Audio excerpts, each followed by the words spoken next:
Apóstolos. Hoje eu queria ler com vocês uma parte do capítulo 6,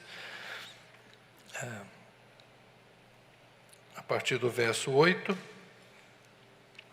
e tratar de um personagem interessante do Novo Testamento, que é Estevão.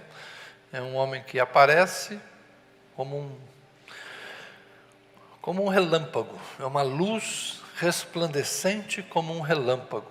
Eu nunca tinha pensado nisso, é uma poesia nova aqui. Estevão é a luz de um relâmpago, ele resplandece com grande intensidade, mas desaparece rapidamente. Por outro lado, a sua voz ecoa até hoje. Olha, ficou poético o negócio, hein? A voz de Estevão ecoa até hoje por conta do seu discurso, da sua defesa diante dos seus acusadores no Sinédrio.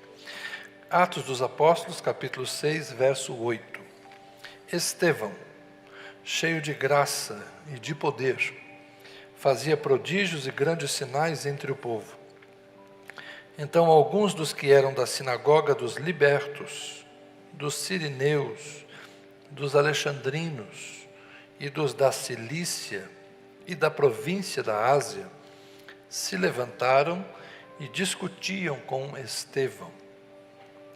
Mas eles não podiam resistir à sabedoria e ao espírito pelo qual ele falava. Observem que aí o espírito está com letra maiúscula, né? É sempre uma interpretação do redator, né? De quem imprime a Bíblia, porque no original ou está tudo com letra minúscula ou está tudo com letra maiúscula. Os manuscritos são escritos assim, ou tudo maiúsculo ou tudo minúsculo.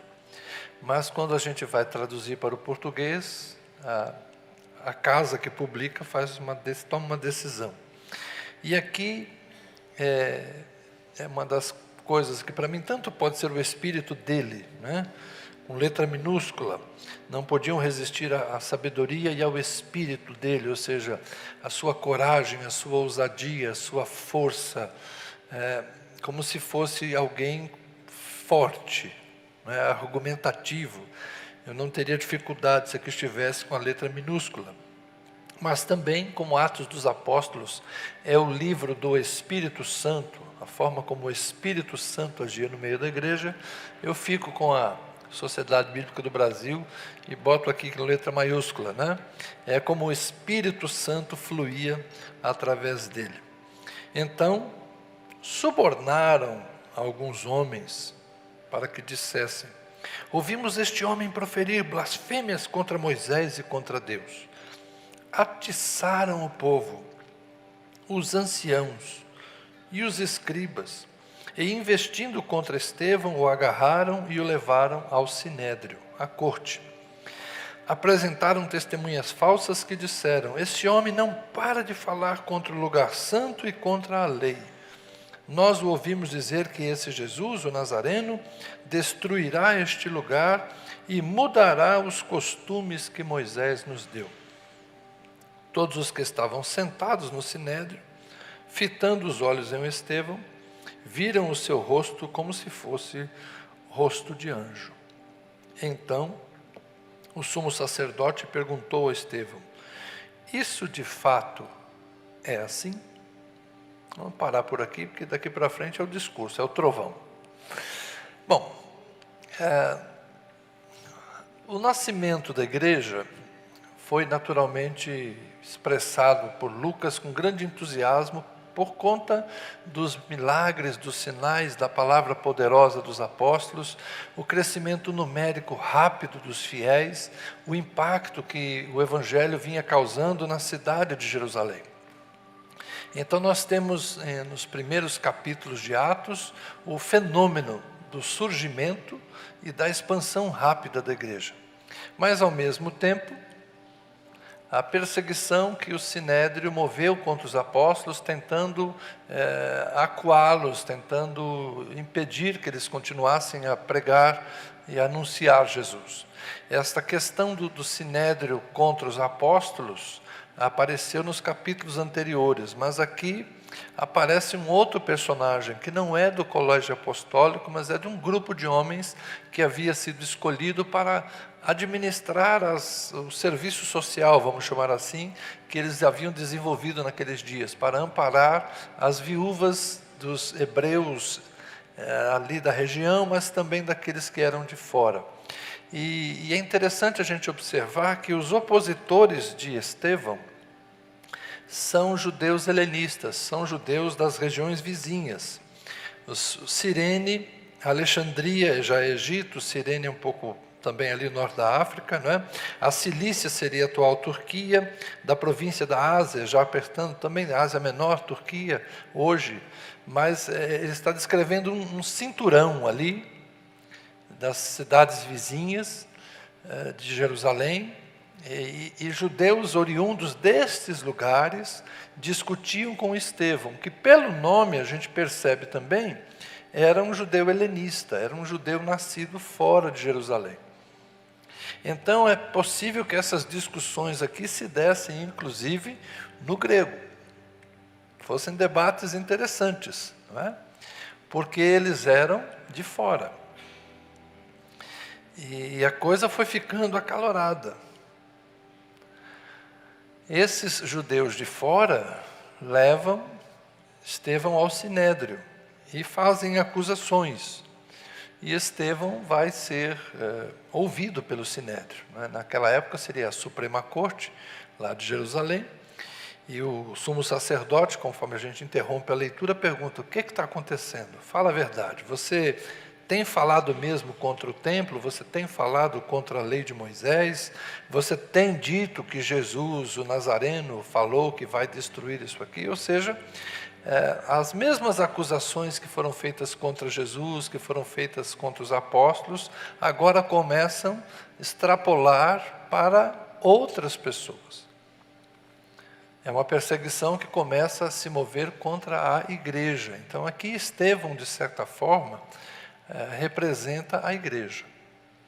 Se a perseguição foi primeiro contra Jesus, como ele havia predito, os apóstolos seriam perseguidos, e Atos já demonstrou, capítulo 4, capítulo 5, capítulo 6, que aliás, 4 e 5, os apóstolos começaram a ser perseguidos, agora a perseguição vai se expandindo e começa a afetar outras pessoas além do colégio apostólico. E Estevão vai ser o primeiro martirizado.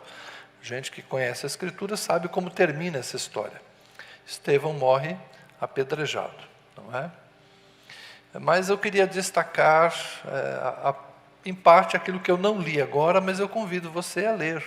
Ler em casa, se você ainda não conhece esse texto, gaste um pouquinho de tempo, leia. O discurso de Estevão é extraordinário.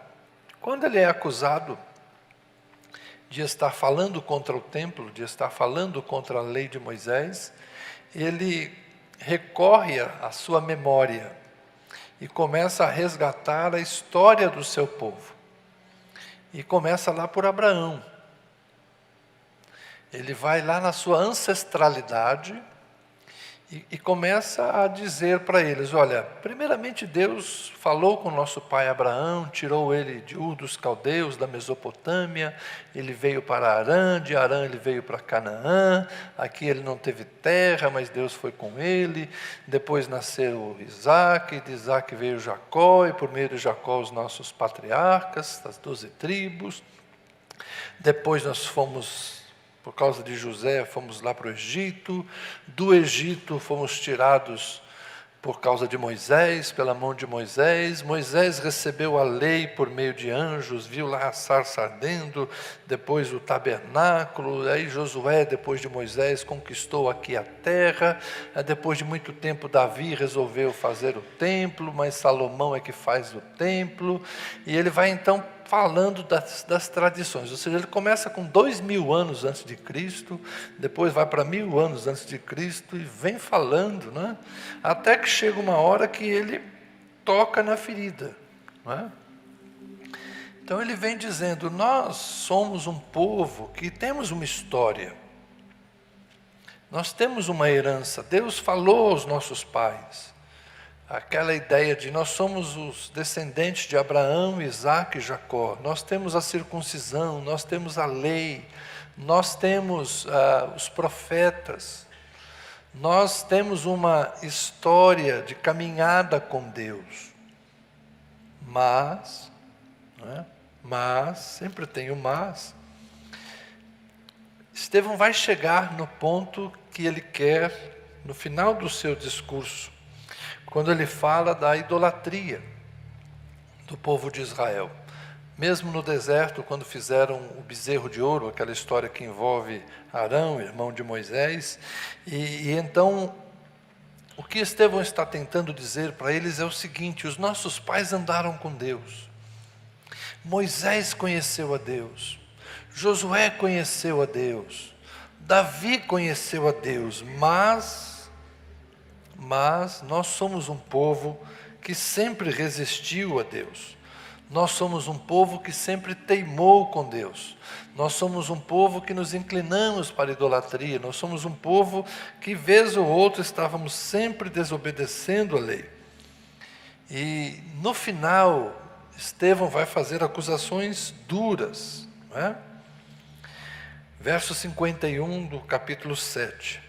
Homens teimosos e incircuncisos de coração e de ouvidos, vocês sempre resistem ao Espírito Santo. É interessante que ele vai dizendo: nós somos filhos de Abraão, nós somos filhos de Isaque, nós somos filhos de Jacó, nós somos herdeiros da lei de Moisés, nós somos herdeiros da monarquia de Davi e do templo que Davi fez, mas nós somos, aliás está dizendo vocês, são teimosos, incircuncisos de coração e sempre resistem ao Espírito Santo. Vocês fazem exatamente o mesmo que fizeram os seus pais. Qual dos profetas os pais de vocês não perseguiram? Eles mataram os que anteriormente anunciavam a vinda do justo, do qual vocês agora, olha o que ele fala para eles acerca de Jesus, do qual vocês agora se tornaram traidores e assassinos. Vocês que receberam a lei por ministério de anjos e não a guardaram. Ele vai resgatando as tradições e vai demonstrar no final que, apesar de toda essa jornada do povo de Israel, aqueles homens não eram capazes de discernir o que Deus fazia na história. Vocês resistem à obra de Deus. E a última que vocês fizeram, os vossos pais mataram os profetas e vocês mataram o justo. Vocês mataram o Messias. Dizer que eles eram traidores e assassinos do justo, de Jesus, sem dúvida, ia deixar o povo muito nervoso. Não estou dizendo que Estevão errou na medida. Não, Estevão está falando a verdade. Eles estavam acusando Estevão de falar contra Moisés. E o que Estevão está dizendo é o seguinte: quem está contra Moisés são vocês. Porque Moisés anunciou o profeta que viria e vocês não enxergaram. Porque Moisés ensinou a lei de Deus, mas vocês receberam a lei e não a guardaram. Ele está falando contra o templo, mas Estevão disse mesmo no seu discurso: o céu é o meu trono, palavras de Deus, e a terra é o estrado dos meus pés. Que casa vocês me edificarão para mim, diz o Senhor? Ou qual é o lugar do meu repouso? Não é fato que a minha mão fez todas estas coisas? Ou seja, quando eles dizem, você fala contra o templo, ele falou, quem disse que Deus mora aqui? Tudo é de Deus. Deus está em todos os lugares. Deus não mora numa casa que a gente faz, ao contrário, Deus é quem fez todas as coisas. Nós é que moramos no lugar que Deus nos fez. Então Estevão inverte a lógica, Vocês dizem que Deus habita no templo que vocês fizeram? Não, nós habitamos na terra que Deus fez para nós. Não somos nós que dizemos onde Deus vive, é Deus quem nos colocou onde nós vivemos. Então, o discurso de Estevão, de fato, é uma denúncia contra o templo e é também uma denúncia contra, não a lei de Moisés, mas contra aquela geração que defendia Moisés, mas não guardava adequadamente a lei de Moisés. Por que não guardavam a lei? Na verdade é porque eles não compreenderam que Jesus Cristo era o cumprimento de todas as coisas. Então os cristãos dos primeiros dias entenderam as palavras de Jesus, que ele veio cumprir a lei, que ele veio completar a lei, que ele é maior do que a lei. Jesus é maior do que Abraão, Jesus é maior do que a lei. Mas para um judeu aceitar isso era muito complicado. Para um judeu aceitar que Jesus é maior que o nosso pai Abraão, ou aceitar que Jesus é maior do que Moisés, era difícil. Mas não para os cristãos. E é por isso que Estevão vai ser apedrejado. Ao ouvir o seu discurso, verso 54 diz: ao ouvirem isto, ficaram com o coração cheio de raiva e rangiam os dentes contra ele. Mas Estevão, cheio do Espírito Santo, fitou os olhos no céu e viu a glória de Deus e Jesus que estava à direita de Deus. Então disse: eis que vejo os céus abertos e o Filho do Homem em pé à direita de Deus.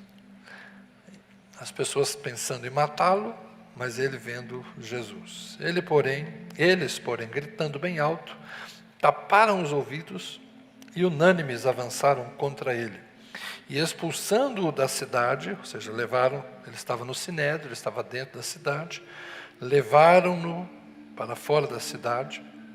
As testemunhas deixaram as capas deles aos pés de um jovem chamado Saulo, e enquanto o apedrejavam, Estevão orava dizendo: Senhor Jesus, recebe o meu espírito.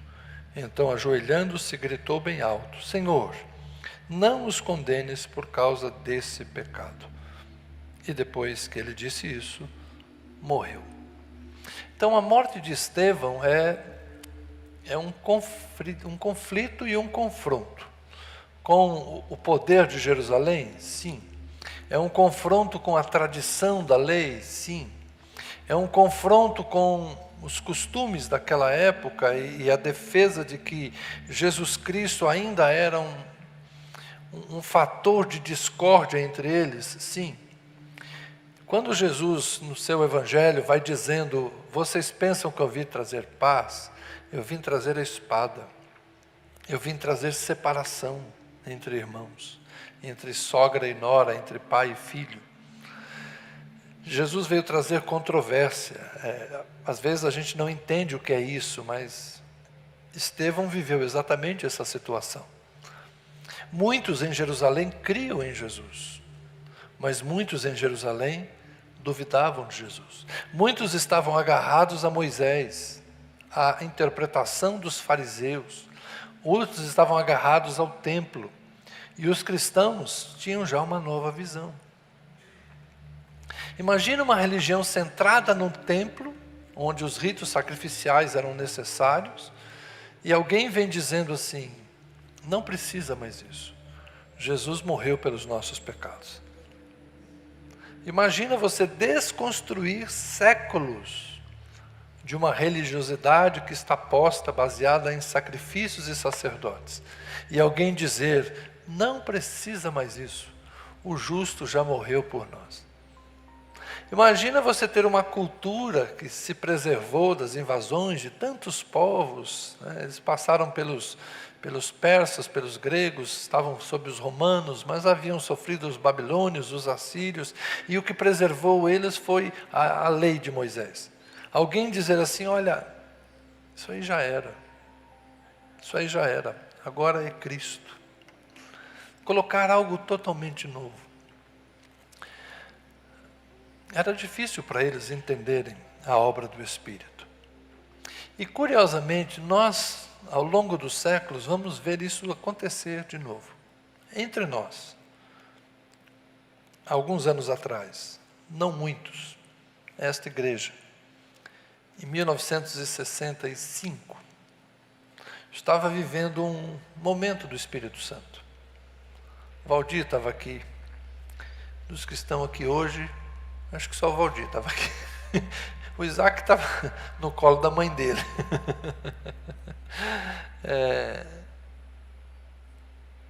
A igreja estava vivendo um momento de renovação espiritual.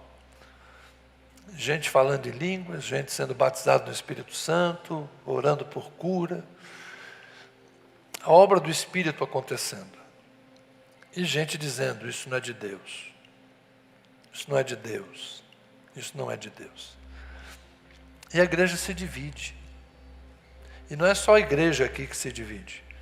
A denominação se divide. Batistas no Brasil todos se dividem. Por quê? Porque há uma tradição, há um histórico, há uma herança, há uma forma de ver, há uma forma de fazer, há uma forma de cultuar, que nós recebemos dos nossos pais, dos nossos avós, dos norte-americanos que vieram, e ser batista é isso aqui. Ser batista é isso aqui. Aí vem alguém e diz assim, mas o Espírito Santo está fazendo isso aqui.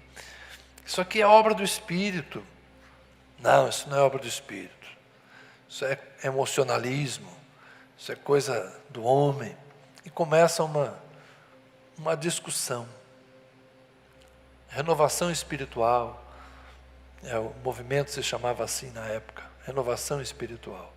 É de Deus ou é dos homens? E é por isso que você tem 2 igrejas batistas aqui nessa avenida. Porque um grupo optou pela renovação espiritual. Eles, na época, receberam uma carta da denominação. O pastor Elias Brito Sobrinho está sendo acusado de práticas pentecostais. A igreja tem que escolher. Vocês ficam com a denominação ou vocês ficam com o pastor? A igreja faz uma assembleia e manda a resposta para a convenção. Ficamos com o pastor. E aí a igreja foi desligada da denominação. Mas um grupo menor queria ainda continuar ligado à denominação, Convenção Batista Brasileira. E esse grupo então se desliga da igreja e vão começar aquela outra igreja que está aqui, umas centenas de metros daqui, a primeira igreja batista do Núcleo Bandeirante, né? Está lá a igreja até hoje, e nós estamos aqui até hoje. Hoje já está tudo bem, esse trauma, essa cisão já foi superada, nós já nos perdoamos todos, já nos resolvemos, a gente foi um pouquinho mais para o lado deles, vieram um pouquinho para o nosso lado. Hoje não tem tanta diferença entre Convenção Batista Nacional, Convenção Batista Brasileira, mas nós já nos dividimos por causa da obra do Espírito. Porque uns entendiam que a obra do Espírito está aqui, né? É só a Bíblia.